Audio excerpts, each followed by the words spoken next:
Hi hello welcome to our channel.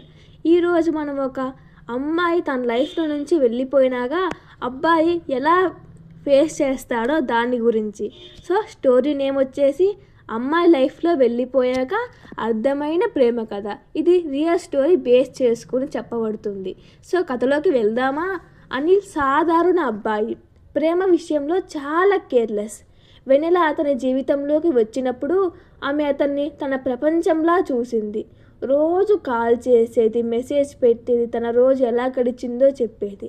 Anil వింటాడు కానీ ఎక్కువ మాట్లాడాడు. అతనికి నేను ఉన్నాను కదా, ఇంకా ఏమి కావాలి అనిపించేది. వెన్నెల తనతో తాను నేనేమన్నా డబ్బు అడిగానా, బైక్ రైడ్ అడిగానా, కేవలం కొంచెం టైం కేర్ కదా అని ఫీల్ అయ్యేది.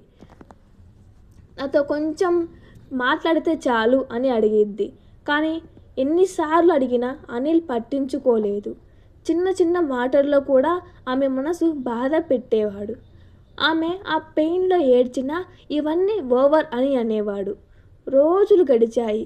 వెన్నెల మెల్లగా మౌనమైంది.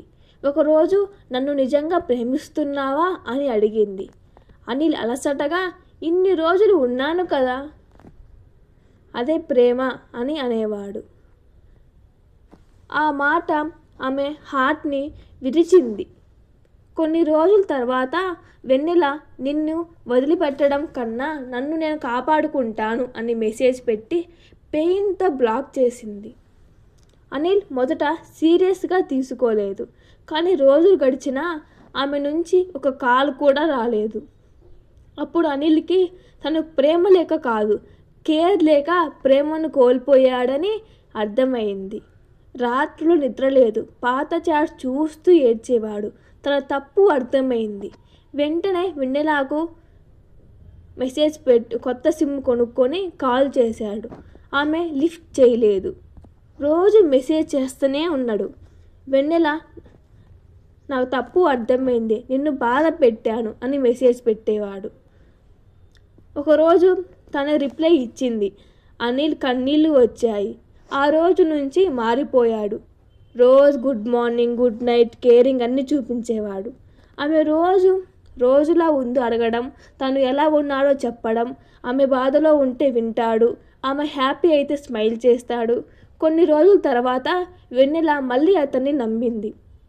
అనిల్ ఇప్పుడు నిన్ను నెగ్లెక్ట్ చేయను అని మాట ఇచ్చాడు. ఇప్పుడు వాళ్ళ ప్రేమ కొత్తగా మొదలైంది. ఈసారి మాటలతో కాదు, కేర్తో. ఆ రోజు అనిల్ ప్రేమ పోయిన తర్వాత విలువ తెలుస్తుంది.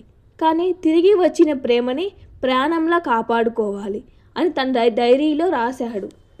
ప్రేమ అంటే మాటలు కాదు, కేర్. నీ దగ్గర ఉన్న మనిషిని ఈరోజే గౌరవించు, లేకపోతే రేపు చెప్పడానికి కూడా ఛాన్స్ ఉండకపోవచ్చు, చెప్పలేం కదా. సో అలాంటి ప్రేమని ఎప్పుడు కేర్లెస్ చేయమాకండి. Thank you for watching. అలాగే ఇంకెన్నో లవ్ స్టోరీస్ గురించి మీ ముందుకు వస్తా. అలాగే ప్రతి స్టోరీ ఎలా ఉందో కామెంట్ చేయండి. అలాగే మీ లైఫ్లో కూడా ఇలాంటి వాళ్ళు ఉన్నారా అంటే కామెంట్ చేయండి. Please share and subscribe and like.